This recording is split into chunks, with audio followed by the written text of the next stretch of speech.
Good evening, boys and girls. And today I will be reading for you Lailah's Lunchbox. Mrs. Reeves here to do bedtime stories with Madison students.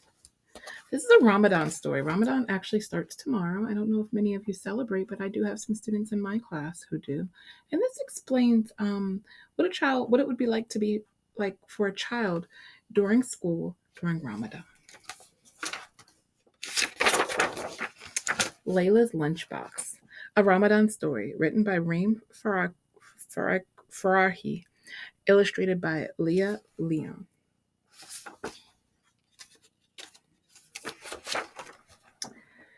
We won't be needing this for a while, said Lailah's mother, hanging up Lailah's lunchbox.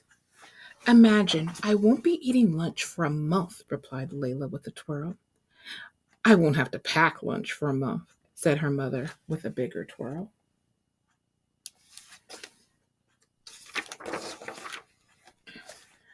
The year before, Lailah wanted to fast with her best friend Hind and Isarat during Ramadan, but Lailah's mother had been insistent that she was too small.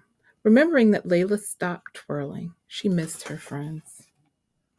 And when you fast, you don't eat for a period of time. Moving from one continent to another had been hard.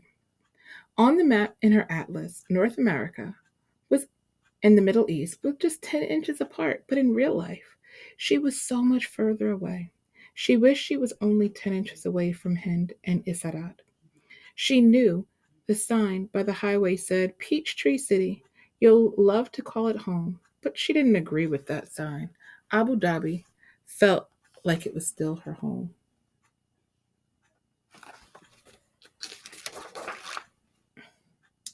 The next morning before sunrise, Lailah's mom gently nudged her. Lailah, she whispered. Sharik time. Lailah chomped on her chocolate chip pancakes with her eyes closed. Delicious, she said. Come, let's pray now, said her mom.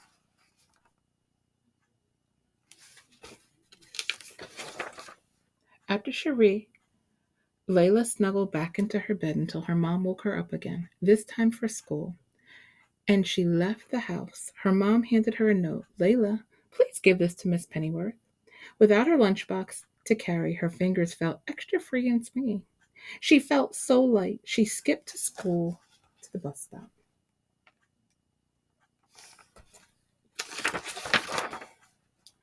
On the school bus, she read her mom's note. Dear Miss Pennyworth, this will be Lailah's first time fasting for the month of Ramadan. She is so excited for this time for us. Please excuse Lailah from lunch for this special month. Thanks, Mrs. Malik. Lailah didn't feel so bouncy anymore. What if Miss Pennyworth didn't know about Ramadan? No one else would be fasting with her. She folded the note into her tiny squares and hid it in her backpack.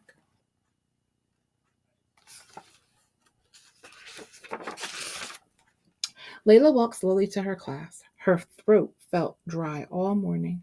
When lunchtime arrived, she still hadn't given Miss Pennyworth her note. Lailah, did you forget your lunch? Asked Miss Pennyworth. Lailah opened her mouth to speak, but no words came out. Samantha volunteered. I'll share my lunch with Lailah. Miss Pennyworth shook her head. Thank you for the offer, Samantha. But Lailah, please go get a sandwich from the cafeteria.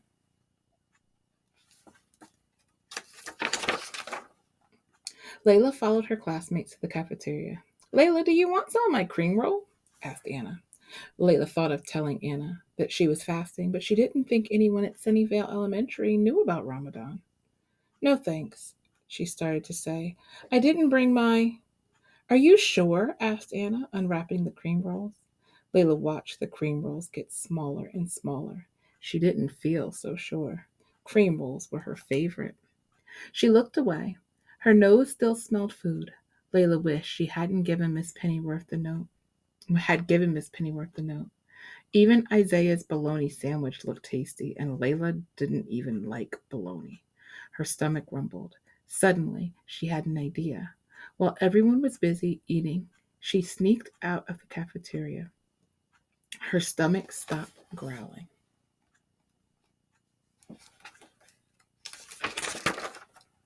Why, Lailah, it's a pleasure to see you, but what brings you here during lunchtime? Asked Miss Carmen, the librarian. Lailah felt safe among the books. She opened her mouth, and this time her words tumbled out.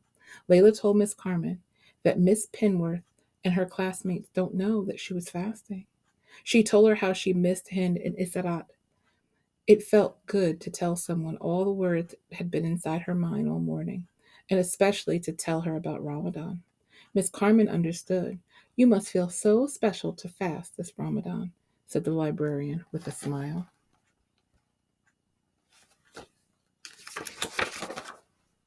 I do, said Lailah. But why is it so hard to explain? You know what I always do when I can't get my thoughts out? Or when I get shy about talking? Asked Miss Carmen. I write my thoughts down.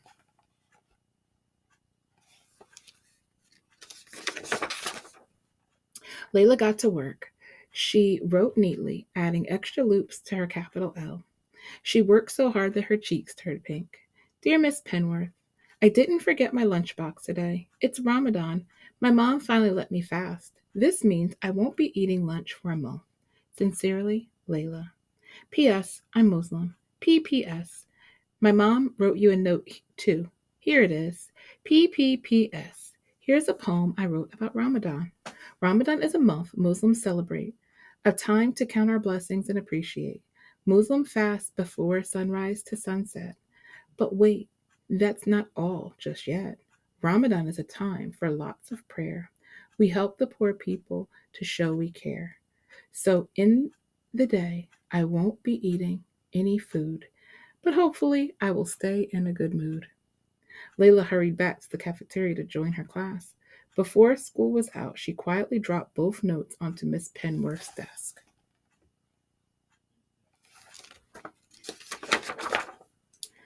The next morning, Lailah swung her fingers as she waited for the school bus. Would Miss Penworth like her poem?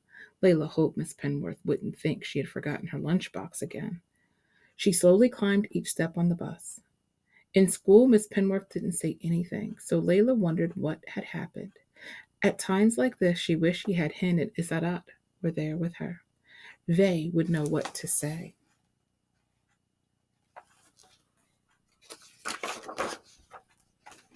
At lunchtime, Lailah's feet felt heavy. She was sure Miss Penworth hadn't seen the notes. Everyone would think that she had forgotten her lunchbox again.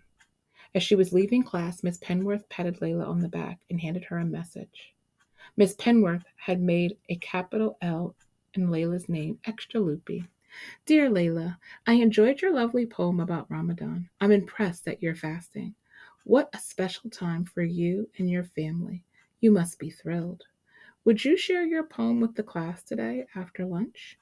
You could go to the library this month instead of the cafeteria. Miss Carmen is excited to see you. Sincerely, Miss Penworth. P.S. Miss Carmen told me that you miss your friends. I hope you keep making new friends with our class.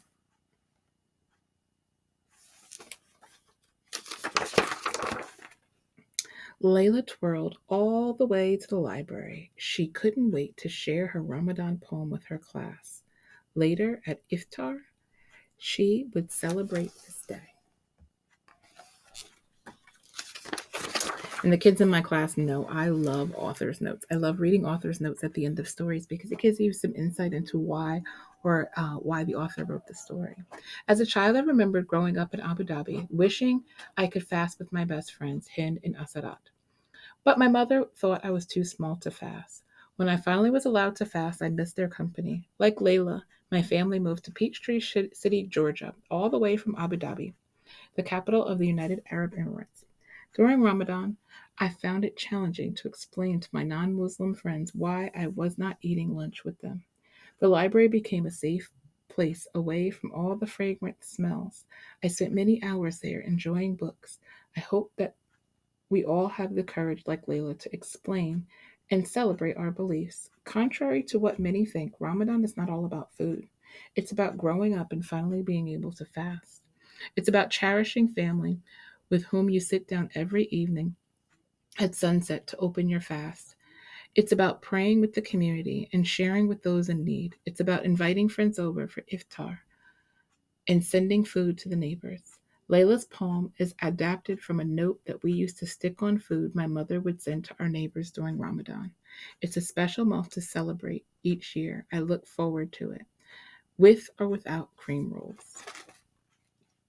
All right, and if suhoor is the Muslim meal that they eat before sunrise, and iftar is the Muslim meal um, eaten at sunset during Ramadan to open the day's fast. So I hope you enjoyed Lailah's lunchbox for Bedtime Stories with Madison. It's a really good story, and if you ever happen to see a friend during lunchtime who's not eating and they say, "I'm celebrating, I'm respecting Ramadan," understand that they are not eating for a reason. It's part of their culture. It's something that they want to do to show some respect and respect the fact that they're not eating. Have a great night.